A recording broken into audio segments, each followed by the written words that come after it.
ಡಿ.ಸಿ.ಎಂ ಡಿ.ಕೆ. ಶಿವಕುಮಾರ್ ದೆಹಲಿಗೆ ಭೇಟಿಗೆ ಹೋಗುವ ಒಂದು ವಿಚಾರ ಯಾವಾಗ ಫಿಕ್ಸ್ ಆಗ್ತಾ ಇದೆ ಇವರದ್ದು ಅಂತ ನೋಡಿದ್ರೆ ಜನವರಿ 16ಕ್ಕೆ ಅಥವಾ 22ನೇ ತಾರೀಕಿಗೆ ಇವರು ದೆಹಲಿಗೆ ಹೋಗಬಹುದು ಅಂತ.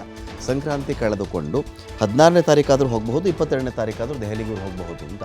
ಜನವರಿ 16ನೇ ತಾರೀಕು ಅಸ್ಸಾಂ ಚುನಾವಣೆಯ ತಯಾರಿ ಇದೆ. ಇದೇ ವೇಳೆ ರಾಹುಲ್ ಗಾಂಧಿ ಭೇಟಿಗೆ ಪ್ರಯತ್ನ ಮಾಡಬಹುದು. ಇಲ್ಲಿ ಏನೇ ಅಸ್ಸಾಂ ಅಂತ ಹೇಳಿ, ಜಮ್ಮು ಕಾಶ್ಮೀರ ಅಂತ ಹೇಳಿ ಯಾವ ವಿಚಾರ ಹೇಳಿದ್ರು, ಡಿ.ಕೆ. ಶಿವಕುಮಾರ್ ಅವರು ದೆಹಲಿಗೆ ಹೋದರು ಅಂತ ಹೇಳಿದ್ರೆ ಈ ಸಂದರ್ಭದಲ್ಲಿ ಅದು ಅರ್ಥ ಬರೋದು ಹೊರಗಡೆ ಜಗತ್ತಿಗೆ ಇವರು ಮುಖ್ಯಮಂತ್ರಿ ಹುದ್ದೆ ಬಗ್ಗೆ ಕೇಳೋಕ್ಕೆ ಹೋಗ್ತಿದ್ದಾರೆ ಅಂತಲೇ. ಅಸ್ಸಾಂ ಚುನಾವಣೆ ಆದರೂ ಹೇಳಿ, ವೆಸ್ಟ್ ಬೆಂಗಾಲ್ ಚುನಾವಣೆ ಅಂತಾದರೂ ಹೇಳಿ, ಕೇರಳ ಅಂತಾದರೂ ಹೇಳಿ, ಏನು ಹೇಳಿದ್ರು ಕೂಡ ಡಿ.ಕೆ. ಶಿವಕುಮಾರ್ ಅವರು ಅವೆಲ್ಲ ಚುನಾವಣೆಗಳಿಗಿಂತ ಇಲ್ಲಿ ಮುಖ್ಯಮಂತ್ರಿ ಹುದ್ದೆಗೆ ಒಂದು ವೇಳೆ ಪ್ರಯತ್ನ ಪಟ್ಟರೆ ಉಳಿದಿರೋದೇ 2.5 ವರ್ಷ. ಆದರೆ ಇವಾಗ ಆದಂತೆ ಇಲ್ಲದೇ ನೆಕ್ಸ್ಟ್ ಚುನಾವಣೆ ಅವಾಗ ಗೆಲ್ಲೋದು ಸೋಲೋದು ಆಮೇಲೆ ಕತೆ ಆಮೇಲೆ ಕಪ್ಪ.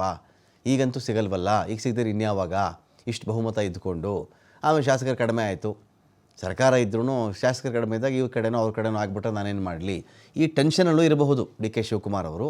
ರಾಹುಲ್ ಗಾಂಧಿ ಅವ್ರನ್ನ ಶತಾಯಗತಾಯ ಭೇಟಿ ಮಾಡಲೇಬೇಕು ಅಂತ ಒಂದು ಪ್ರಯತ್ನ ಅಂತೂ ನಡೀತಾ ಇದೆ. ಸೋನಿಯಾ ರಾಹುಲ್ ಭೇಟಿಗೆ ಅವಕಾಶ ಕೊಡಿಸ್ಬೇಕು ಅಂತ ಮನವಿ ಇದೆಯಂತೆ. ಇವತ್ತು ಮಲ್ಲಿಕಾರ್ಜುನ ಖರ್ಗೆ ಅವ್ರನ್ನ ಇದೇ ಉದ್ದೇಶಕ್ಕೆ ಡಿ.ಸಿ.ಎಂ ಡಿ.ಕೆ. ಶಿವಕುಮಾರ್ ಭೇಟಿ ಮಾಡಿದ್ದದ್ದು. ಇಟ್ಟಿಸ್ಕೊಳ್ಳೋಕ್ಕೆ ಶಿವಕುಮಾರ್ ಜೋಳಿದಾರೆ. ಶಿವಕುಮಾರ್ ಜೋಹಳ್ಳಿ, ಡಿ.ಕೆ. ಶಿವಕುಮಾರ್ ಈಗ ವೆಸ್ಟ್ ಬೆಂಗಾಲ್ ಹೇಳಿದ್ರು ಅಷ್ಟೇ, ಕೇರಳ ಚುನಾವಣೆ ಅಂದರು ಅಷ್ಟೇ, ಅಸ್ಸಾಂ ಅಂತ ಹೇಳಿದ್ರು ಅಷ್ಟೇ. ಸೊ ಅವರು ಈ ಪ್ರಯತ್ನವನ್ನಂತೂ ಬಿಡ್ತಾನೆ ಇಲ್ವಾ? ಹೈಕಮಾಂಡ್ ನಿರಂತರವಾಗಿ ಡಿ.ಕೆ. ಶಿವಕುಮಾರ್ ಅವ್ರನ್ನ ಈ ಚರ್ಚೆಯಿಂದ ಆಚೆ ಇಡೋ ಕೆಲಸ ಮಾಡ್ತಾ ಇದೆಯಾ ಅಂತ?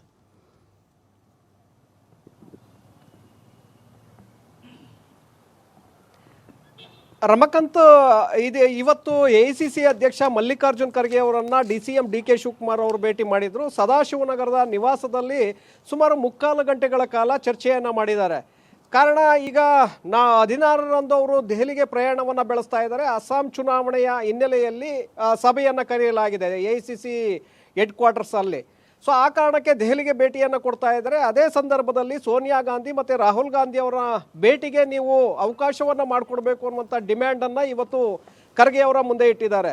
ಯಾಕೆಂದರೆ ಮತ್ತೆ ಹಾಗೇ ಬಿಟ್ಟಿದ್ದೇ ಆದರೆ ಈ ನಾಯಕತ್ವ ಬದಲಾವಣೆ ವಿಚಾರದಲ್ಲಿ ಯಾವುದೇ ನಿರ್ಧಾರವನ್ನು ಹೈಕಮಾಂಡ್ ತೆಗೆದುಕೊಳ್ಳೋದಿಲ್ಲ ಅನ್ನುವಂಥದ್ದು ಡಿ.ಕೆ. ಶಿವಕುಮಾರ್ ಅವ್ರಿಗೂ ಕೂಡ ಗೊತ್ತಿದೆ.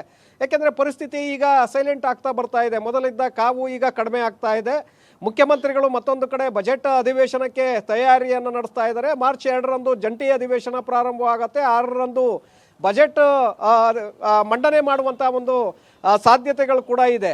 ಸೊ ಈ ನಿಟ್ಟಿನಲ್ಲಿ ಅವರು ತಯಾರಿಯನ್ನು ಆರಂಭಿಸಿರೋದ್ರಿಂದ ಸಹಜವಾಗಿ ಇದಕ್ಕೆ ಅವಕಾಶವನ್ನು ಮಾಡಿಕೊಡ್ಬಾರ್ದು ಅನ್ನುವಂಥ ಒಂದು ಬೇಡಿಕೆಯನ್ನು ಕೂಡ ಮಲ್ಲಿಕಾರ್ಜುನ್ ಖರ್ಗೆ ಅವರ ಮುಂದೆ ಇಟ್ಟಿದ್ದಾರೆ. ಯಾಕೆಂದರೆ ಬಜೆಟ್ ಅಧಿವೇಶನಕ್ಕೆ ಅವಕಾಶ ಮಾಡಿಕೊಟ್ಟಿದ್ದೆ ಆದರೆ ನನ್ನ CM ಕನಸು ಹಾಗೆ ಉಳ್ಕೊಳ್ಬಹುದು ಅನ್ನುವಂಥ ಆತಂಕ ಡಿ.ಕೆ. ಶಿವಕುಮಾರ್ ಅವ್ರಿಗೆ ಇದೆ. ಸೊ ಹಾಗಾಗಿ ಅದಕ್ಕೆ ಅವಕಾಶವನ್ನು ಮಾಡಿಕೊಡದೆ ಅಲ್ಲಿಯವರೆಗೂ ಕೂಡ ಹಾಗೆ ಹೋಗಿದ್ದೆ ಆದರೆ ರಾಹುಲ್ ಗಾಂಧಿ ಅವರ ಅನುಮತಿಯನ್ನು ಪಡೆದು ತಾವು ಆ ಕುರ್ಚಿಗೆ ಬರಬೇಕು ಅನ್ನುವಂಥದ್ದು ಡಿ.ಕೆ. ಶಿವಕುಮಾರ್ ಅವರ ಆಸೆ. ಮಲ್ಲಿಕಾರ್ಜುನ್ ಖರ್ಗೆ ಅವರು ಕೂಡ ಬಹಳಷ್ಟು ಪ್ರಯತ್ನವನ್ನು ಮಾಡಿದರು. ಡಿ.ಕೆ. ಶಿವಕುಮಾರ್ ಅವರನ್ನು ಮುಖ್ಯಮಂತ್ರಿ ಮಾಡಬೇಕು, ಪ್ರಿಯಾಂಕ್ ಖರ್ಗೆ ಅವರನ್ನು ಡಿ.ಸಿ.ಎಂ ಮಾಡಬೇಕು ಅನ್ನುವಂಥ ಆಸೆಯಿಂದ ಮಲ್ಲಿಕಾರ್ಜುನ್ ಖರ್ಗೆ ಅವರು ಕೂಡ ತಾವು ರಾಹುಲ್ ಗಾಂಧಿ ಅವರ ಮನವೊಲಿಸುವಂಥ ಪ್ರಯತ್ನ ಮಾಡಿದರು, ಆಗಲಿಲ್ಲ. ಕೊನೆಗೆ ಸೋನಿಯಾ ಗಾಂಧಿ ಅವರ ಮೂಲಕ ಒತ್ತಡ ಹಾಕುವಂಥ ಪ್ರಯತ್ನ ಮಾಡಿದರು, ಆಗಲೂ ಕೂಡ ಆಗಲಿಲ್ಲ.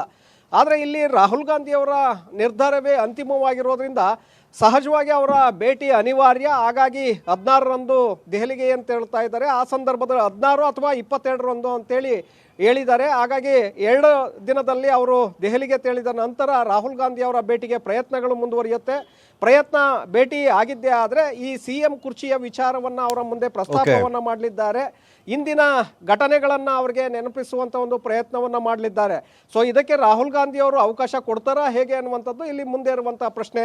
Ramakant, thank you Shivakumar Johalli.